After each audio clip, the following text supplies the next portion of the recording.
रसिक श्रोते हो नमस्कार. माझा कोड क्रमांक 105. सर 1935 च्या काळामध्ये आर्विंद नावाच्या एका शास्त्रज्ञानं एक वैचारिक विचित्र प्रयोग करण्याचं ठरवलं. त्या वैचारिक विचित्र प्रयोगाची मांडणी करत असताना त्याने एका पेटीमध्ये मांजर, विषाची बाटली आणि एक किरणोत्सारी पदार्थ ठेवला. या किरणोत्सारी पदार्थाचं किरणोत्सारी अपक्षय होणार आणि विषाची बाटली फुटणार आणि ते विष मांजरीच्या अंगावर पडून ती मांजर मरणार. हे सगळं पाहत असताना त्याच्या लक्षात आलं की अपक्षय होण्याचं प्रमाण हे एका तासात केवळ 50%. मग सरते शेवटी ज्यावेळी त्याने ती पेटी उघडली तेव्हा त्याला भलतंच काहीतरी दिसलं. तर ही माणसं अर्ध्या अवस्थेत मेलेली होती तर अर्ध्या अवस्थेत जिवंत आढळली. मला वाटतं आपल्या भारताचा आणि एकंदरीत जागतिक स्तरावरच्या विकासाची अवस्था ही त्याचा अर्ध मेलेल्या मांजरासारखी झालेली असावी. याचं कारण असं की किमतीच्या पेटीतून बघाल तर म्हणाल विकास घडतोय आणि नाही सुद्धा. म्हणजे कसं? तर या कसाचं उत्तर देण्यासाठी आपल्या समोर विषय मांडते नेमका विकास म्हणजे काय. खरं तर सर विकासाला सुरुवात करत असताना मला 2 प्रश्न पडले. खरं बोलू का बरं बोलू? खरं बोलायला लागले तर ते तुम्हाला बरं वाटायचं नाही आणि बरं बोलायला लागले तर त्यासाठी मला खोटं बोलावं लागेल ते मला पटणार नाही.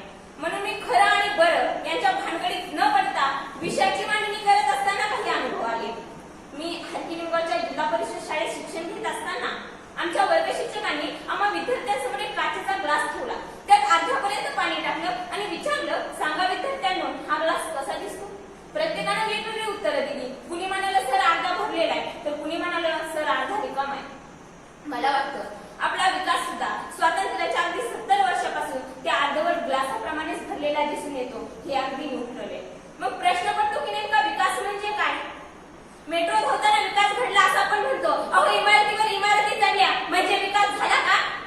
त्यासाठी कित्येक झाडांची कत्तल करावी लागली असेल. टोलेजन इमारती, कारखाने, नद्यामध्ये नाल्यांनी केलेली घुसखोरी पाहिल्यास पिण्याचं पाणी किती शुद्ध राहिले. त्यामुळे सामाजिक आरोग्यावर काय परिणाम होत आहे? अहो शहरांच्या विकासासाठी ह्या वनराईची तोड करावी लागते. त्यामुळे जमिनीची झीज होते. वरून सूर्य आग ओकते, खाली जमीन जास्तच तापते आणि या दोन्हीच्या मध्ये हा 2 पायांचा जिवंत नव्हे शाश्वत विकास मात्र होत पडून निघतोय. सर विकासाची किंमत ठरवत असताना आर्थिक व्यवस्थेला आपण प्राधान्य देत असतो. मग मागील 2 वर्षाचा विचार केला तर आपली आर्थिक व्यवस्था ही 6 पटीने वाढली असे दिसून येते, नव्हे दाखविले जाते. मग त्यासाठी आपण कोणती किंमत चुकवली हे पाहणं आवश्यक आहे. काही वेळा तर विकासाचा नुसता फुगा दाखवला जातो आणि त्याला अजून फुगून दाखवण्याचं काम होतं. मग एक वेळ अशी येते की तो विकास नावाचा फुगा फुटतो आणि करतो काय तुम्हाला चांगलंच माहिती. आपल्या देशात हडप्पा आणि मोहनजोदडोसारख्या प्रगत आणि प्राचीन संस्कृती अस्तित्वात होत्या. काळाच्या ओघात त्या लुप्त झाल्या. आपणही त्याला विसरून गेलो का? कारण इथे विकासाचा प्रयत्न झाला तर शाश्वत विकासाचा नाही. मग प्रश्न पडतो की हा शाश्वत विकास म्हणजे नेमकं काय? तर ज्याची किंमत आपल्याला किंवा येणाऱ्या पिढीला चुकवावी लागत नाही तो विकास म्हणजे शाश्वत विकास.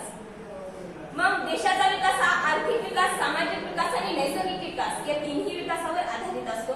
प्रथम नैसर्गिक स्तंभ पाहूयात. एक माणूस एका वर्षात 5000 कोटी टन नैसर्गिक साधन संपत्ती निसर्गाकडून ओरबाडून घेतो. हा निसर्ग एक दिवस देण्याचे थांबणार आहे.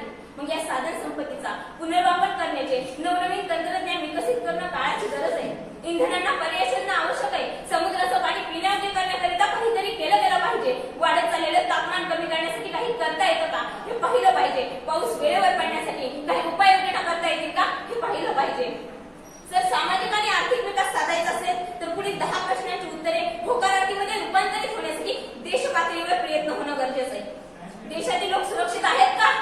देशाच्या माणसामध्ये सामाजिक, आर्थिक, शैक्षणिक सलोखा कायम आहे का? त्यांना पुरेसं खायला आणि पुरेसं प्यायला मिळते का? त्यांना हवी तशी आरोग्य सेवा मिळते का? ते त्यांच्या मुलांना हव्या तशा पद्धतीचं दर्जेदार शिक्षण देऊ शकतायत का? त्यांना नैसर्गिक साधन संपत्ती, मनोरंजनाची साधनं मिळतायत का? लोकांमध्ये अस्मिता जागृत आहे का? ते भविष्याकडे आशेने, अपेक्षेने आणि महत्वाकांक्षेने पाहतात का? सबका साथ सबका विकास आपण पाहत आलोच आहोत, पण त्या दृष्टीने सगळ्यांना सोबत घेऊन सगळ्यांचा विकास करण्यासाठी आतोनात प्रयत्न होणं गरजेचं आहे. सर्वांना रोजगार, नोकरी, लघुउद्योग, प्राथमिक स्तरावरच्या व्यवसायांना प्राधान्य देणं आवश्यक आहे. गरीबी हटाव म्हणजे पुढे झाला आता, कारण या लोकशाहीच्या देशात आजही काही लोकप्रतिनिधी काही योजना एकमताने मंजूर करून घेऊन आपल्याच पुढील 7 पिढ्या अशा बसून खातील यासाठी प्रयत्न करत असल्याचं चित्र दिसतं. त्या 4-5 वर्षे जनसेवा करणाऱ्या मंत्र्यांना रेल्वे सेवा, विमान सेवा, वाहतूक भत्ता, ड्रायव्हरला पगारवाढ अशी अवस्था जर लोकशाहीत होत असेल सर तर म्हणावं असं वाटतं ही कुठली लोकशाही? ही तर भाऊशाहीच ना. 1000 रुपये गॅस, 121 रुपये पेट्रोल, 104 रुपये डिझेल, कामगार कायद्यात मोठे बदल